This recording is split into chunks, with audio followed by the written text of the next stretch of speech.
It's Friday night, it's news night. And here we are, Gloucester services. Sun has just gone in, but it's a lovely day so far. I'm actually northbound on the M5 at the Westmoreland services, Gloucester services, and in the background there are 6 Swarco units. These are 300 kilowatts dual bay chargers, so 12 bays, and over this shoulder there are 8 Tesla chargers, V4s, 250 kilowatts, open to all. Hi, I'm Dave. Welcome to Dave Takes It On. Let's have a look at the news that's happening around the world and specifically coming into Europe.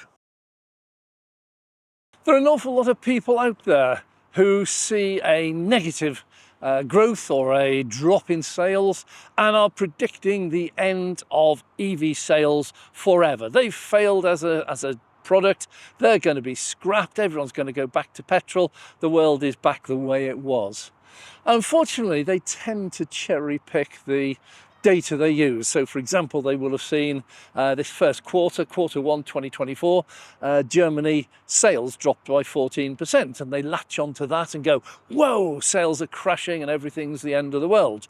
However, what they don't do is then look at the UK. The UK has grown by 10%, has now overtaken the German market for EV new sales in Q1 2024. Likewise, the Netherlands is up 19.3% for year on year based on this quarter 2023. So they're very, very careful about cherry picking data. So what I try and do is try and be as neutral as possible. I'm biased. I'd love to see EV sales a lot better. But one of the best sources around totally neutral is PwC, which is PricewaterhouseCoopers. And they are probably the world's largest accountancy firm and consultancy firm, business consultancy, and they do market reports for every branch of the economy. And they look at what's going on, so they're able to advise their clients, and many of the clients are actually clients of theirs. So they do the accounting for them, so they know what they're talking about and they're totally neutral. Well, PricewaterhouseCoopers just brought out a new report which deals with the first quarter of 2024, which is what we've just finished now. That went January, February, March, obviously. And PricewaterhouseCoopers gave a number of startling figures. The first of those, EV worldwide sales in Q1 2024 versus Q1 2023 were up by 31.2%. That's a phenomenal growth rate, massive growth rate over the whole world. And while you can pick out individual countries which say they've dropped or risen, the worldwide figure is 31.2%. If you look at ICE sales worldwide, which obviously they also report, worldwide ICE sales dropped by 4.8% in the same quarter. So that's Q1 2024 versus Q1 2023. So we've got 31% growth in EV sales and 4.8% drop in ICE cars. Now, I admit the EV sales are from a smaller base, so you can have a smaller increase, which is a bigger percentage. But it just shows that the EV sales are rising and ICE sales are now starting to fall. I often get approached by viewers who recognise me, but it's not often I get true stars butting into my attempts at filming. I was privileged to meet and chat to Warwick Davis, massive film star, famous for many, many films, but amongst others, for me, it's Star Wars. Warwick took some time to chat with me. I found he was on his way down to Cornwall to meet family, and his Tesla Model 3, just taking the opportunity to charge up at Gloucester services. I was fascinated to see the Model 3 was not modified, but he had special clip-on pedal extenders so he could just drive it normally. I also loved his ultra-tech Segway that speeds up his travels when he's not driving. It was really great to meet you, Warwick. Thanks for giving me permission to show this footage. If we also look at where the sales are going, 69.6% of all the sales of EV in the whole world have gone to China. So China are taking nearly 70% of the entire world's production of EVs, leaving just over 30% for the rest of us. When we look at Europe, getting a little bit closer to home, very mixed story in Europe. France is up 23%. The UK, as I reported, is up 10.6%, Germany down 14%, and the Netherlands up 19.3%. Absolute massive swings in popularity and sales. As an overall figure, Europe this quarter, Q1 2024, compared to Q1 2023, EV sales are up 1.6%. So these are the key figures that we should be looking at. Worldwide, up 31.2%. Europe, EV sales up 1.6%. So it is disappointing. We seem to be in a bit of a recession. Sales are slumping, not just with cars. There's an awful lot of things going on. So it's a bit of a bad year. And this was forecast by many people. Many people said it was going to be a worldwide recession. Hasn't quite got there yet, but not a good year. But in terms of EV sales, up 31% for the year, Europe up 1.6%. Things are looking good. Well, there's been a split between Volkswagen and Renault. Now, there was talk a while ago they were in communication to try and get a joint venture to keep costs down. They'd share the platform and they would build a common platform, and then each would put the relevant body and internal, all the seating and everything inside to differentiate them, but save costs by joining forces. Just been announced that they've now split. They couldn't come to an agreement. And looking at what's happening, I'm beginning to see why there's been a split. See, Volkswagen, one of the very first of the legacy auto to come into EVs in a big way. This was back when everyone else was still dealing with petrol. And Volkswagen got caught out with the Dieselgate scandal. And they realised that one of the ways to get out of this scandal was to stop making diesel cars altogether, switch over to EVs. So that was the starting point of it, around about 2018, 2019. And it was a logical decision. Didn't really take off as they thought.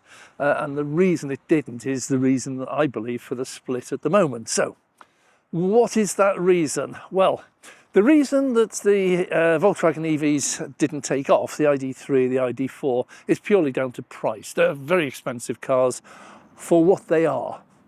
Now, let me give you an example. The Volkswagen's best-selling cars of all time, things like the Polo, just checking up on current prices, start at about 20,000, go up to £24,000. This is, we're dealing in UK. The Golf starts about £22,000 and goes all the way up to best part of £30,000, £29,000. They're their best-selling cars. This is what they've done for many years. When they launched the ID3, this was a small car. This was more the size of the Polo than the Golf, and it was the first of their electric cars, their EVs, and they launched that at 36,000.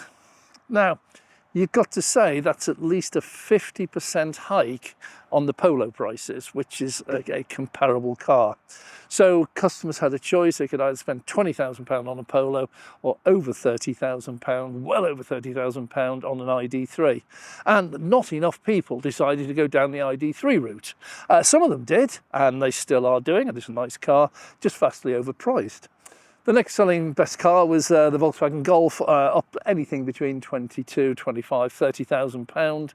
And of course, the competitor, not a competitor, the EV equivalent of that would be the ID4. ID4 starts at 43,000. So again, you've got a price around about £25,000–30,000 for the petrol, diesel or hybrid version, and the full electric version is 43,000, which is heading towards twice the price. Going up from there, you've got the T-Cross, things like that. They're in the 25 to 30,000 range, Tiguan, others. And the equivalent for those is the ID5, which are 46,000. So all the way through, you've had a price premium of something like 50%, in some cases nearer 100%. Polo's 20,000, ID3 is 36,000. That's nearly 100% difference. Anyway, Renault have gone down the same route. Renault 5 they're launching. That one is going to start at 25,000 euros, but the one they've released now is 33,000 euros. The Renault 5 traditionally was smaller than a Golf. It was more of a Polo size. It was a relatively small car, but that should be down in the 15 to 20,000 pound range. A Renault 5, if they brought the petrol version out today, that's where it would be placed. So to price it at 25,000 euros is a bit of a jump, but launching it at 33,000 for the model that's out now, that's a massive hike indeed. And so part of the split now has come because Volkswagen have realised they can make quite a decent car, but the price is wrong and they're not selling them, because for £36,000, another £3,000, you can get yourself a Tesla. Bigger car, much better performance, much better range, and for a change they give you over-the-air updates. You probably get about 1-2 a week.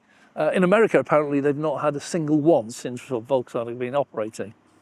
So what Volkswagen seem to be doing now is they're saying, right, we don't think Renault's right, going for £25,000 for the base model and £33,000 for the one most people will want, which has got a much better range and everything else. We think the market is much smaller, much lower than that. And so Volkswagen have now decided that their starting model, their base model, is going to be under 20,000 euros. Now, this is quite a change, because 20,000 euros is about 17 or 18,000 pounds.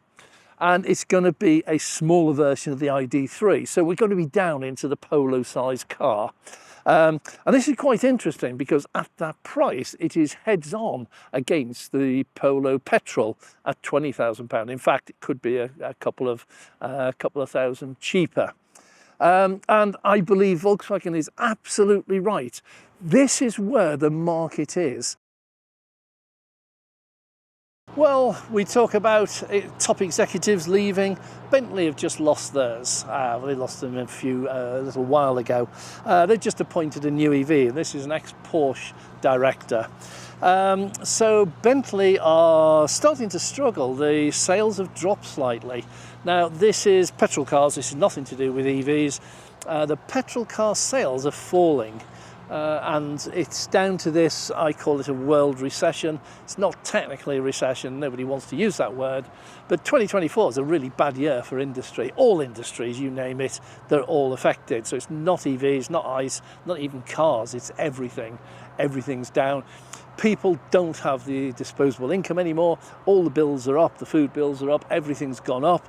Inflation's up, so they're going up faster. Wages haven't gone up, and we're all suffering now. So mortgages have gone up. We have less disposable income, so people are stopping the luxury spends. Some of the luxury, replacing your car. If you've got a perfectly usable car, it is a luxury to swap it. You don't have to do it. And businesses are finding that 2024 is a really bad year for everything. So everything's down. But Bentley in particular, and they had an early foray into the EV market, and it didn't work. They thought they were going to do it nice and easy. Turned out, like everyone else, they just can't do it. So they're going back to stage one, they're going back to petrol. They want to try and boost that one up to get the sales back up again, give them a bit of money. They're then going to ease into it much more gently with hybrids. Totally wrong move in my opinion. However, I'm not running Bentley, someone else is. And then eventually they'll hope, from the experience they get from that, they're going to go into pure electric. I have to say it's a false assumption, because running a petrol car with a bit of a battery added is nothing like running an EV with pure battery run entirely by a computer. Very different. They're going to come a bit of a cropper, like Ford, General Motors, Stellantis. They thought they've done a few hybrids, they can come into this and just make EVs. They can't. It's a bit more complicated than that. Well, Toyota hit the headlines again, had a great Q1 2024. They sold over 300,000 cars worldwide. That's up 8% on this time last year. Absolutely brilliant. The bulk of that was at the Yaris and the Corolla end. But electric cars accounted for an amazing 229,000 out of the 300,000. So Toyota almost now exclusively EVs. Not pure EVs, of course. These are PHEVs. These are petrol hybrid electric vehicles. So very, very big. The actual EV element of it is really quite small, way less than 10%. But Toyota got a huge amount of experience with hybrids and doing very well. Everything looks good until you start digging into the background a little bit more. And one of the things I've often said about a transition, a paradigm shift in technology, which we're going through from petrol to pure EVs, is that it's not how many people buy the new EVs that's the deciding factor. It's how many people don't buy the old petrol cars. So let me explain this. Go back to mobile phones. Up until about the year 2000, everyone had a mobile phone. It was a phone. Then they started adding a few cameras, absolute garbage quality. Couldn't use them, but it was a bit of a gimmick. Didn't go on the internet very much. Couldn't do very much. Couldn't play games. What was that? The snake one. The worm one, whatever it was, Tetris possibly, but really bad. Then in 2005, Apple launched the iPhone, and it was a revelation, absolutely brilliant, revolution, paradigm shifting. You didn't have a keyboard anymore, it was all done on screen. It actually had a computer in it, not a chip for a telephone. It had a decent camera in it for the time. It could play proper games, not some of the modern games, but it's proper games. And it was a full computer, could run Windows and word processors and everything you wanted. Huge paradigm shift, but hugely expensive. And what that meant was an awful lot of people couldn't afford it. An awful lot of people also had a perfectly serviceable and usable phone they'd only just bought, maybe 6 months or a year previously, and it was still working and they had no reason to change it. So you end up with Apple launched this phone, and it was a very, very small market it was aiming at. It was people who had the money and wanted to get it there and then. And of course, we all know what happened. It took off big time. But still, people couldn't afford it. But the interesting thing that's happened is rather than stretch themselves to try and afford it, what they did was they just stopped buying the phones. So they kept their old phones for longer. And when their own old phone eventually failed, that's when they switched to the new technology, the smartphone, and by then the price had come down. So it was a fascinating transition. Not a lot of people bought the new smartphone where everything was on a screen, but an awful lot of people stopped buying the old mobile phones. And this is the problem Toyota's facing at the moment. Something called ASEAN, which is the Association of Southeast Asian Nations. And this includes countries like Thailand, Vietnam, Indonesia, Philippines, Malaysia. And it's the best part of 1 billion people. It's not one country, but these are massive, massive. And all of these recently have announced their transition to full EVs. Not hybrids, but full EVs. Now, the ASEAN organisation, the group of countries, was a major, major market for Toyota. All of these now have targets to go EV, some as early as 2025, some 2030, some 2035. But within the next 10 years, all of these will disappear. Some of them will lose over a quarter of the market next year, and others will be 50% of the market in 5 years, and so on. And we've seen this happen in China. China at one time was a very big market for people in the West. This quarter, China accounted for 69.6% of all the EVs sold in the world. So the Chinese market, which was a massive, massive car market, if you haven't got an EV, is now down to 40% for petrol cars. And this is where Toyota will have their problem, is because people aren't buying EVs in any big numbers, but they are stopping buying the old petrol cars. There'll be people who have a petrol car at the moment, perfectly serviceable, and they will say, look, I can't afford a new EV, I have to wait till they come down in price, but I'm not going to buy another petrol car because by the time I do that, it'll be worthless and nobody will be using them. So you're seeing the ICE market, the petrol and diesel engine side of the market, plummet in sales, and this is big. Worldwide, it's about 5% drop in 1 year, in 1 quarter of this year, over the whole world. It's a massive big drop. This is going to start falling. So what Toyota and other legacy autos who've decided to stick to the hybrid or the petrol version will simply find that their markets dry up. China already is off limits to most of the Western world. Ford don't sell much there anymore. General Motors sell very little there. Stellantis very little. And even the giants like the Porsches and the Volkswagens, their sales in China have dropped dramatically. And Toyota's going to find this is their big problem. It's not going to be that people are buying EVs, it's just that people are going to stop buying the petrol cars and the petrol hybrids. Well, more news from Stellantis. I never, ever, ever understand what Stellantis is doing. 1 minute, the CEO, Carlos Tavares, is saying we need to have tariffs against the Chinese. We can never make EVs. We've got to go back to ICE. We've got to go back to petrol. We can't make any money. Next minute, he's launching all sorts of collaboration deals with the Chinese to try and actually build Chinese-built cars in Europe. Nobody seems to know what's happening there with the company, and 3 of the top executives have now just left. Everyone hit the headlines with Tesla executives leaving, particularly the supercharger one, but they tend to ignore the others. So Stellantis just lost 3 major, very senior executives in the last few weeks. There's a big reshuffle going on, and I expect nobody's going to come out knowing what anyone's doing at the end of it. Well, I've been saying it for a long time, EVs are too expensive. Even me, I haven't bought a new one. In fact, I've never bought a new car in my life. I've always bought used cars. I've had new cars, I've had many of them. I worked as a rep for a long time with a company car, got a new one every 2 years. And also I was a sales manager in a garage selling new cars, and always had a new company car. So I've had new cars all the way through, but I've never bought one. And that's because I personally find them a bit expensive, and secondly, there's a big drop when you drive them off the forecourt. And that's particularly true with EVs. However, there's been a big change recently.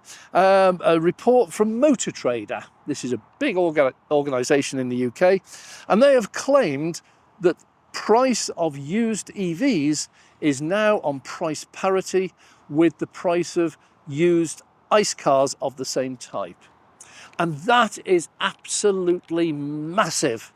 When the price of the used car, EV or ICE, are exactly the same, people will make the choice based on what's best for them, not what's cheapest for them. And that's where we've been going wrong.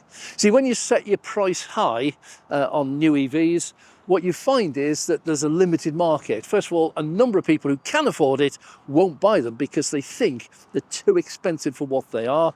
And secondly, a large number of people just can't afford them, even though they might want one. But of course, when you buy a new car, which may be overpriced, a lot of them are, what you'll find is it takes a massive drop in the first year or two. And what that does is it brings the car down back into the market where it should be. So a 1 or 2 year old car might have had a big drop, 25, 30, 40% from where it was sold at, but it now means that it's at the correct price. And what Motor Trader is saying is that in the used car market, there's now a price parity, and that's absolutely huge in the EV world. They're not the only one. Motor Finance Online, this is a very large organisation doing motor finance, obviously online, and they've just said exactly the same. They're finding that the loans they're giving are very similar whether the car is petrol, diesel, hybrid or full EV. And this is an amazing stage because it means that for people like me who don't buy new cars, who always buy 1, 2, 3 year old cars, these are now a real genuine choice. If you go into your local garage and you find you're looking at a 5-door hatchback saloon for the family, you can now look at petrol cars, you can look at hybrids, you can look at diesel cars, and you can look at EVs, and they'll all be round about the same price, spec for spec. CarWow has just confirmed this. This is a huge story.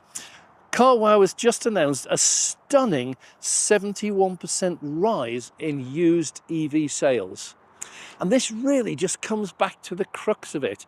EV new sales have reached a sort of peak because they're all £30,000 and upwards, and that misses the vast majority of the market, which is below £25,000.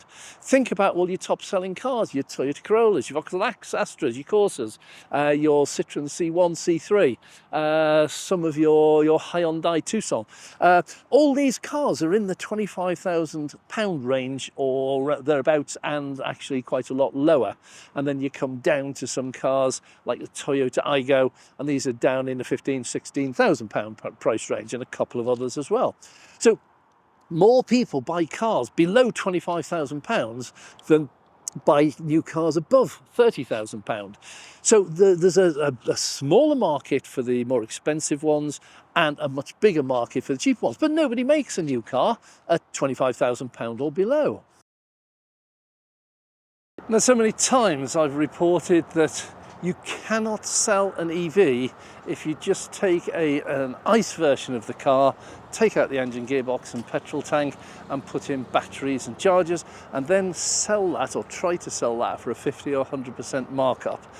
Talking here about things like the Vauxhall Astra, where it's about £22,000 for the petrol version, and list price on the Astra is £39,000. Never going to sell, never going to work like that, and there's so many companies try to do exactly the same. There's a big change happening though, and that's Citroen, who seem to be about to get it right. And what they've decided is that if you're going to sell EVs, and the biggest part of the cost of an EV is the battery, make a smaller one with a smaller range and a smaller battery. Makes everything else lighter, so everything else is much better for economy. And they've now decided that they're going to go really cheap. They're going to go onto the LFP batteries. Most of the others haven't, because they placed their orders years ago and they still haven't used up their allocation because they're just not selling any. So Citroen have decided to go LFP, so they've gone out and sourced some LFP, and these are really cheap at the moment. They're coming to the end of their life, possibly because sodium may be taking over, or in 5 years' time, maybe solid state. So LFPs are coming out at a fantastic rate and really cheap. And about 40% of the cost of the car is the battery. And what they've done, they believe, by making a smaller battery and going to the cheaper LFP ones, they've dropped the price by 50%. So they're looking at a huge saving on that. On top of that, they've adopted some of Tesla's strategy for the manufacture of them with castings. And they're now believing that they can relaunch the Citroen E3, or the 3E, whichever way round it is. And that'll be coming out as a refresh model later on this year. And that one, they're believing, is going to be priced at €23,000. €23,000 is £20,000 round figures. But they believe that as this gets into higher and higher production, and they're targeting this at the Dacia Spring, which is £15,000, this will be a very much better car. It's a bigger car, and it's a Citroen, so it has a bit more quality. And consequently, they're aiming later in the year, once they get into mass production, to get this price down to €19,000. That would be about £17,000. And at that price, that is exactly where this car needs to be. It will be in direct competition with the petrol version of itself. It will be in direct competition with the Dacia Spring version. It will be in competition with everything.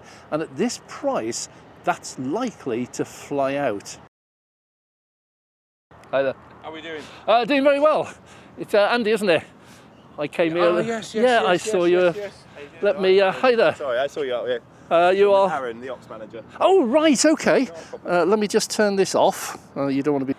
So for now, that's it. Thank you very much for watching. If you have enjoyed this, please click the like button.